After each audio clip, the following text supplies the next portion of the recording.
Hello and welcome to the Coronary Corner. It is a great pleasure to introduce our guest, who is Dr. Ziad Ali from St. Francis Hospital in New York, a world-renowned interventionalist and expert in intravascular imaging and also on coronary CT angiography, which is increasingly being used to guide percutaneous coronary intervention. Together with me is Dr. Yader Sandoval, who will be discussing with Dr. Ali about how his journey was and what he's learned and what can be useful for us in our journey. Thanks, Manos, and thanks very much for having me here on the podcast. My name is Ziad Ali. I'm an interventional cardiologist at St. Francis Hospital in New York, and I'm a practicing interventional cardiologist. My practice focuses on complex coronary intervention, but I do spend a significant amount of my time doing device development and trying to use innovative tools like this to make PCI both more accessible and also easier for the common everyday practicing interventional cardiologist. That's my sort of forte, and I'm lucky to be able to be in that position, and of course, delighted to be with you guys today. Thank you, Ziad. Really great to have you. Many of us have known you through the years for being a champion in intravascular imaging with OCT, the Lumion series of trials. You've been such a leader in this space from both innovation, research, education, but now you're doing a lot of this CT work. Tell us about your journey. How did this happen? What led you into the CT space? You know, it all starts from imaging, and I toyed with OCT when I was actually a PhD candidate during my doctorate in Oxford, where I got my hands on OCT. We were actually using OCT to try to identify antibodies that we timed with iron oxide particles to identify cell types. So this is way back in the sort of mid-2000s.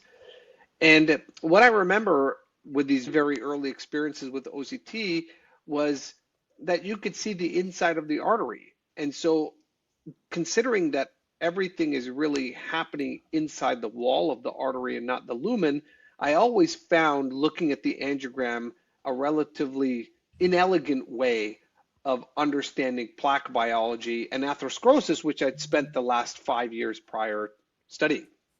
And so, as you mentioned, I started off as a champion for OCT because of its resolution, but that really evolved into procedural planning, because as I became a practicing interventionalist, this was not about technique, right? Pulse width and frequency transducer and axial resolution, those are really for engineers.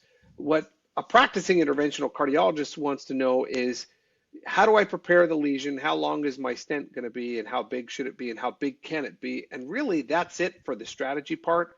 And for the optimization part, it's, do I have any complications? Did I achieve my intended goal of making as much space as I can? And am I leaving this patient with any complications? And the only way to do that for the past decade, to be honest, was intravascular imaging.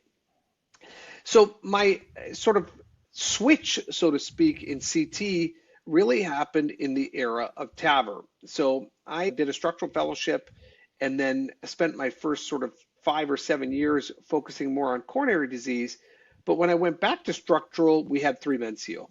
And so we had this tool that basically guided the entire procedure before we walked into the cath lab. In fact, we were at the point where somebody was telling me to go into LAO 30, cranial 11, and add 1 milliliter to the indiflator. And I'm like, wait a minute. How did this, for a structural procedure, the standard of care is CT. We know every single tool. In fact, we know the amount of milliliters we're going to add to the indiflator. But the only thing I get for coronary is an intra-procedural planning tool, which I have to do on the fly. That just doesn't make any sense. And the reality was that the biggest problem we have with integrating CT, and this may be a little bit controversial, is that energy integrated CT, as much as we wanted it to be quantitative, was really qualitative. So to make the measurements that you can make with intravascular imaging, it was really hard. And 2 revolutions happened over the last 5 years or so. The first was the integration and implementation of artificial intelligence in image interpretation. Honestly, Yader, Manos, you know the same. it's hard enough to find the lumen on a cross-section of a CT done on an energy detector, never mind determine the different plaque types based on the Hounsfield units, calcium notwithstanding. But AI made that simple. So you get a cross-section, literally anybody can figure out what's the lumen, what's lipid, and what's calcium. So that was step number one. And then step number two, of course, was photon counting CT. That revolution has completely changed our ability to interpret the image. And that's the first step, whether it's Volcano IVUS, OCT, Boston Scientific 60 megahertz, it's interpreting the image that gets us into the position that we can be able to use CT. And honestly, now I find that most of the things that I can do with intravascular imaging, if not all, I can do with CT. I think, Ziad, you've been fortunate, right? Because you had the photon counting CT fairly early. I think many centers have not, and centers are now catching up, but you had it early on. But as you said before, AI was critical about making this more practical on day to day. So is that what changed you and made you implement this a little bit more? You had the knowledge from before about how to analyze CT images, but the practical part was maybe not quite as elegant or as easy to use. So what made you jump into this and use it more proactively in more cases? So I would say, first of all, just photon counting CT really changed and pushed me to use this more towards practical interventional cardiology than anything else, right? Just a better resolution. At which time, to be honest, we really didn't have AI. AI has been very recent. And really that's a credit to HeartFlow for getting this through Reveal Plaque and getting it out into the market available to everybody. And for lack of a better term, honestly, AI really democratizes the ability to interpret a CT, right? And I've been interacting with HeartFlow for over a decade, and I always felt while CT FFR had tremendous value, it's not enough. It just gives you, it's basically something that can be reported. It's not an interactive tool. And so the report tells you, yeah, you have anatomy, right? Which you had to go to Siemens or GE and look at the anatomy. And then you'd have to go to a separate software and say, oh yes, there's ischemia. And so this sort of clunkiness created a problem. It's only recently when HeartFlow integrated AI into their software that can be available from anywhere, number one, and number two, using that information with AI to be able to interpret the image from anywhere, where I really started to use it on an everyday basis. And Ziad, I think you pointed on an excellent observation there, that some of the barriers to access the visualization tools. I think this is a major barrier that most interventional cardiologists out there trying to interact with CT and CT-guided PCI are having, right? This issue that you said that we had to look at the standard post-processing software, but now you can look at this in your computer. Maybe you can elaborate to that, because I think this is all of us were involved in that SKY CT initiative and talking about the unmet needs and barriers, and this was a major barrier. Can you elaborate on that a little bit further? I mean, I don't even know if barrier is the right term to describe it. It was basically a blockade, right? So we had software which allowed us to interpret a CT. That software has a limited number of licenses, and those licenses basically belong to the radiologists or cardiologists who were imagers. And the people who are actually using the information to treat patients didn't have access to it. It was totally ludicrous to me. So I had to go down to the radiology department, book an appointment or sit with the CT imager in their domain for me to be able to open this software and ask them questions. And Manos, this might resonate with you. We really started doing that only for CTO in a very early part, where we'd go and sit with the radiologist and say, help us interpret this. And that is a huge barrier. What we want is we want to have people using this much more often, and instead there's barriers and blockades in place. Licensing was one problem. The actual physical location of the software was another. We didn't have a single copy of any CT software in the cath lab when I joined in 2021. Not 2015 or 10. So all of those things just required a process change. And one of the nice things is really when we reach the right people on the vendor platforms, they listened. We told GE, we told Siemens, we told Heartflow, we told these major, this is a problem. You really need to help fix it. And I think it's like the elephant in the room. The elephant in the room was access, but nobody talked about the elephant. And now we have people, really everybody mobilizing to understand that these tools are powerful and can be used for much more than just anatomy and reporting. Thanks, Ed. And obviously that was a big barrier, but also your lab is extremely busy. You had a lot of cases going on, huge throughput, complex cases coming in. So the workflow is very important. And some people are saying that doing planning with CT takes extra time. It's going to slow you down. It's going to make the cath lab slow down. What has been your experience, and how do you reconcile this high volume, high intensity practice with implementing tools like CT-guided PCI? This is also an extremely important topic, Manos, because your workflow is not the same as my workflow, right? You may review your cases the night before. I might review them 5 minutes before. And so really, we have to be able to cater to each individual practitioner's practice. How do they use the tool? And so one of the things that I really like about the tools that are now available is that you can access them from anywhere. You can be home, you can be in the lab, you can be just outside the lab, you could be in your office. And so that allows us to create the plan anywhere. And that's a fundamental step towards implementation, because barriers stop people from doing things.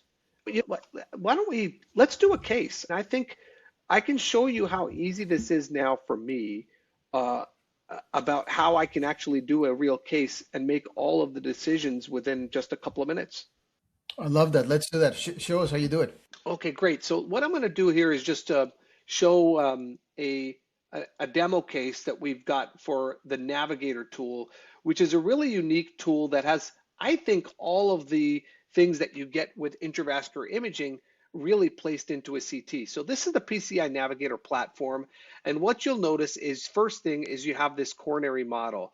So for all of you who aren't doing this in a common way, what I would do is first look at this just like you normally do your coronary angiogram. So at St. Francis, specifically for me, I'm a right coronary first guy. So what I do is I just grossly look at the right coronary here. And what I can see, it's grayed out, which means that there's a problem, okay? And so if we click this, it'll tell me exactly what the issue is. And so in this case, there was significant artifact in the right coronary, but I can basically see there's nothing glaring. Now I'm a circumflex second guy. And so if I look at the circumflex, I have a little bit of ischemia, but nothing that meets criteria. So you can see here that I'm done with the circumflex, but my culprit lesion is clearly in the mid-left anterior descending. And so there's a lot of important information that's buried in this CT and that I get from Heartflow. And so first of all, what I see is that my percentage of myocardium at risk is 28%. So this is a worthwhile and righteous PCI to perform. Second, I see a very abrupt stenosis gradient, which tells me that this is a very focal lesion. Okay, and then I can also find a view that I would be willing to perform my PCI in. So I kind of like this view here. That's very practical. So maybe like an REO of 30 with a little bit more, I'm going to say like, let's say cranial 30. So that's a nice working view to be able to work in. So when I go ahead and just click this, what's going to happen, it's going to open up an entirely new platform. And this is sort of I like to call the intravascular imaging platform. And what it shows me is the cross sections. It shows me the longitudinal, and very importantly, it shows me the pattern of ischemia as well as where the major translational pressure gradient is. So as you know, we developed the MLD Max algorithm for performing intravascular imaging, but the MLD Max algorithm can very easily be applied here as well. And so, of course, the first and most important thing for MLD is the morphology. So what we're going to do is look at only the calcified plaque. And when we look at the longitudinal, we see that within the lesion, there's some dense calcification. So what we really want to know is how to manage this dense calcium. And so if we scroll back, we see most of this is eccentric. If we scroll forward, we see we have areas of 360 degrees of calcium. And then, so what we do is then quickly look at our rule of threes and say, do I have an area of the vessel that's 360? I do. Do I have an area of the vessel that's greater than 0.3 millimeters in thickness? We do. And do I have 3 millimeters or longer in length of continuous calcium? And again, you can see here that the answer is almost 30 millimeters. So I've really answered the question as to advanced lesion preparation. I do like to take the calcified tissue off to look to see if there's areas of the calcium that may be less dense. And here you can see that this area is a little bit less dense. That may help me downgrade my lesion preparation strategy with NC balloon first or cutting balloon rather than IVL when it's very, very dense. And then the next thing, of course, I'm going to do is turn on all my plaques. And then what I'm going to do is use this little trick. Now, anytime you see this red with absolutely no yellow or blue, that means that artery is completely normal. So if I go ahead and scroll into the lesion here and then scroll out to completely normal artery, I'm going to park this as my distal reference. I'm going to follow the same rule proximally, go into the lesion, and then come out until I find a segment of artery which I think looks normal. Okay, so all of this is disease, so there's really no normal. So I'm going to find the most normal, and I'm going to say if I land here, this is a 28 millimeter stent. I'm going to use my lumen and upsize for my device size, which is 3.5. My lumen here is 3.5, so my plan here is to put a 3.5 by 28 millimeter stent. Now it's important to just quickly go across and look at the angles to make sure you're not stenting across any big branch. But the nice thing is you can also see that on the model. So all I'm losing here by placing this device or stent is going to be across the septal. So this is actually a very straightforward PCI. We also see that we cover a massive delta FFR-CT of 0.28. So to summarize, we've determined exactly what angle we want to perform our PCI. We know we need to do some advanced lesion preparation, at least with a non-compliant balloon. We know that the length of our device is 28 millimeters. We know that the size of our device is 3.5 millimeters and that we're going to use a 3.5 millimeter non-compliant balloon, and we're going to cover a delta FFR of 0.28. That is TAVR in PCI. Everything that I need is in the room. And so really that is the focus for how we should be performing this. And that is why I use a navigator on every tool that I have it available. Fascinating demonstration. And I think something, maybe my first reaction to this is, as you elegantly were demonstrating this, is that many people that have not played with CT maybe feel that they have to do a CT fellowship or advanced training. To me, as you pointed out, this is now intravascular imaging information brought to you before you enter the cath lab. But can you address to that? This seems to me like you do not need advanced training and advanced fellowship. This is something that should allow all interventionalists to play with this. So I have a couple of kind of interesting stories that I think will resonate with this. First, as St. Francis is fortunate to have intravascular imaging specialists that are placed in the lab. They kind of run the IVUS and the OCT.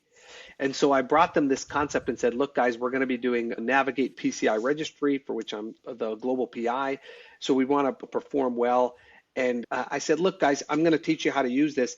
And they were daunted, right? They were like, oh, another tool. I'm going to have to learn CT. How am I going to do this?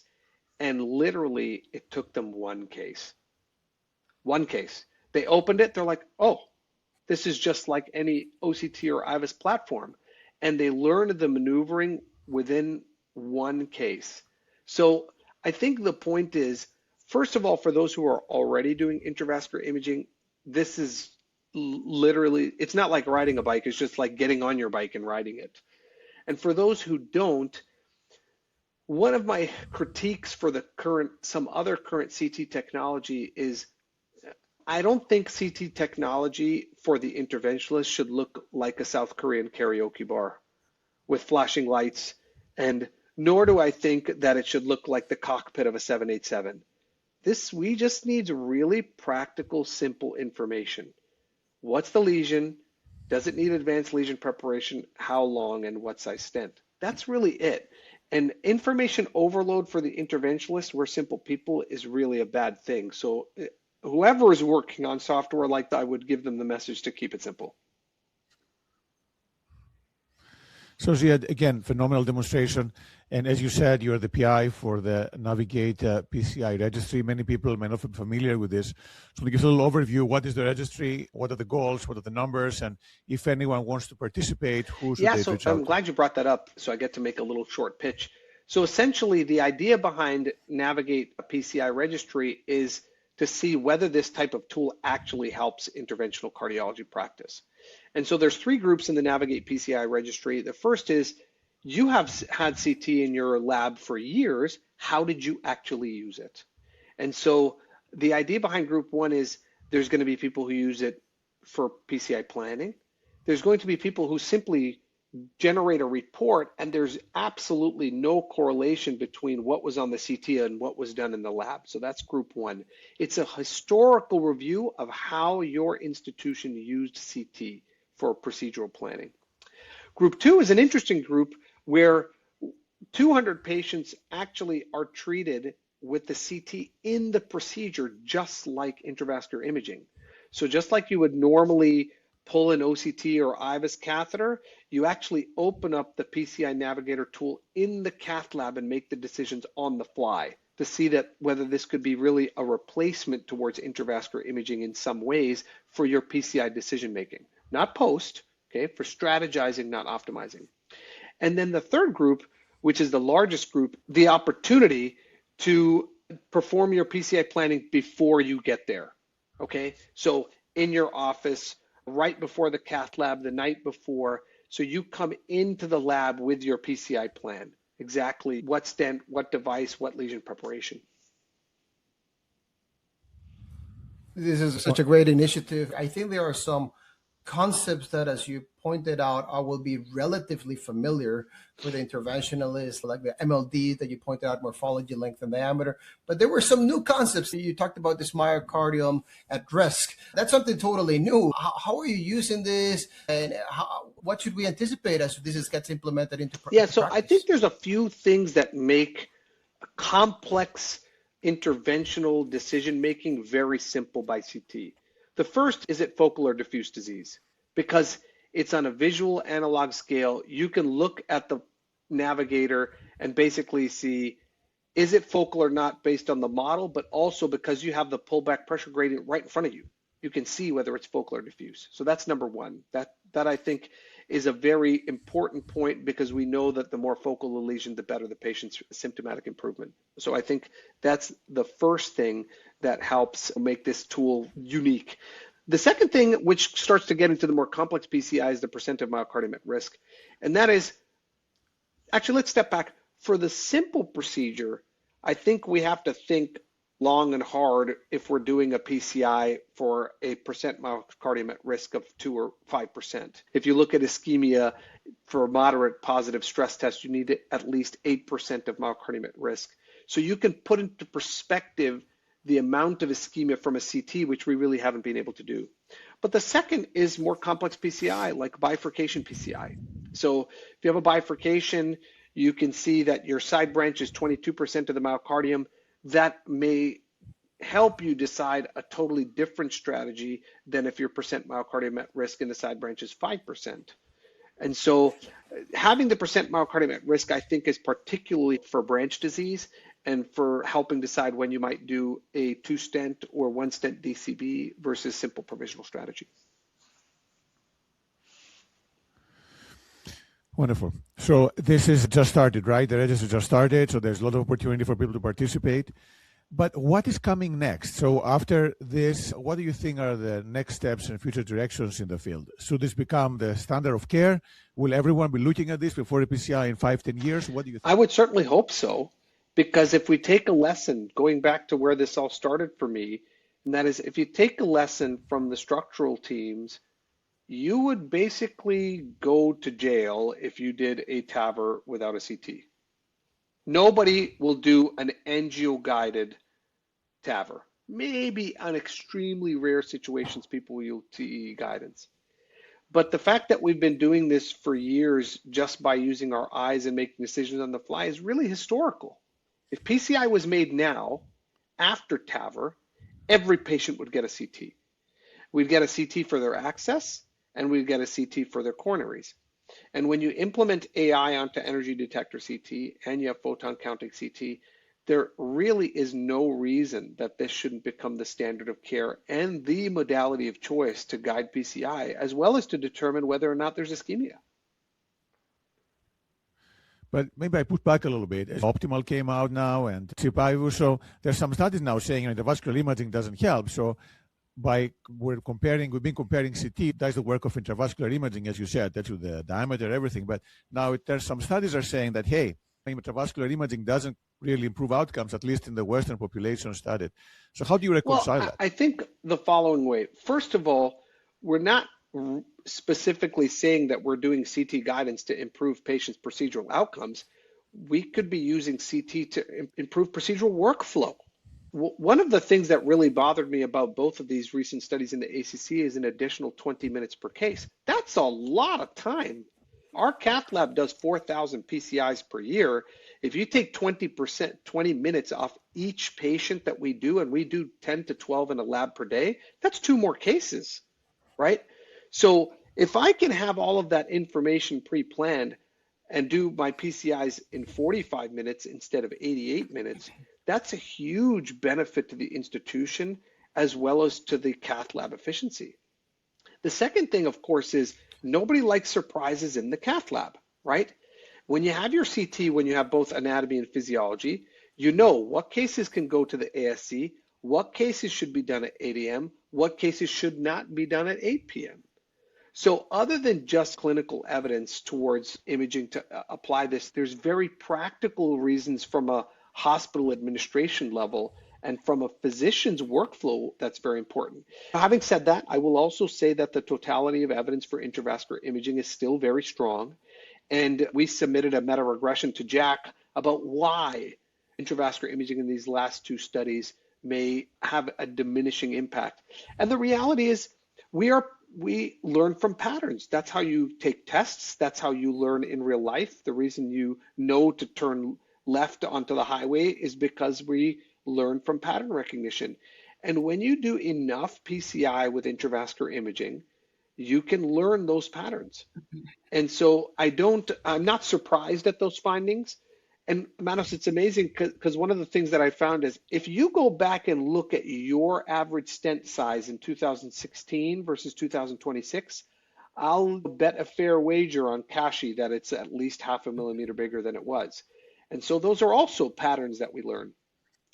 In summary, I would say that the totality of evidence for intravascular imaging is still very strong. It's better to use it than not use it because while you can strategize, you can't lose the optimize.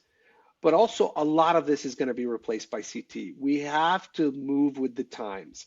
We have to accept that when a technology is simpler, faster, safer, that we have to really strongly consider it as a part of the armamentarium for our work. This is just unique insight, Ziad. I know we're here close to wrap up, but let me squeeze in a final question and then maybe Manos and you can help us wrap this up. I like how you were talking about the value of this and you were talking about for triage, ASCs or not ASCs and talking to the administration. So I can see how a lot of the listeners, interventional cardiologists may say, I'm already getting a lot of pushback to getting tools into the cath lab. And so there's a question of like, how do you execute this? St. Francis, you guys have a unique multidisciplinary team with Omar and others. So not every team out there has that. So there's an issue of how to really make a case for implementation. Yeah, so great question. Let's start with the administration. I wear a lot of hats like you guys do. So I'm the director of the Cardiovascular Institute, and I would argue that there's probably no one more fiscally responsible in the cath lab than I am. And I'm not looking to save money. I'm looking for value. Just in real life, I buy expensive things, but they have to be of value. And so the question is, we're not there to really buy tools. We're really there to provide value to the hospital and to the patient. That's why we're one of the largest volume centers of intravascular imaging in the world. And so the question is, how does this provide value? And right now, CT-guided PCI for whichever modality or software you decide to use, and I think you should only use one, it never makes sense to do multiple of these, is you get the entire pathway of the patient. So when you see a patient in clinic and they have symptoms, your first decision is to determine, do they have ischemia or not, and does it tie to their patients? And you have choices, SPECT, treadmill, CT. But if you do SPECT or treadmill, you don't get the anatomy. And the anatomy is very important to the consequence of that test, okay? Because it helps you or I plan. So now I'm getting anatomy, and when I implement heart flow, I get physiology. So is the anatomy tying to the patient's symptoms, yes or no? And now you have plaque. And so what the plaque does is for those patients, it really helps you guide your medical therapy, which we all deserve a slap on the wrist for, present company included, right?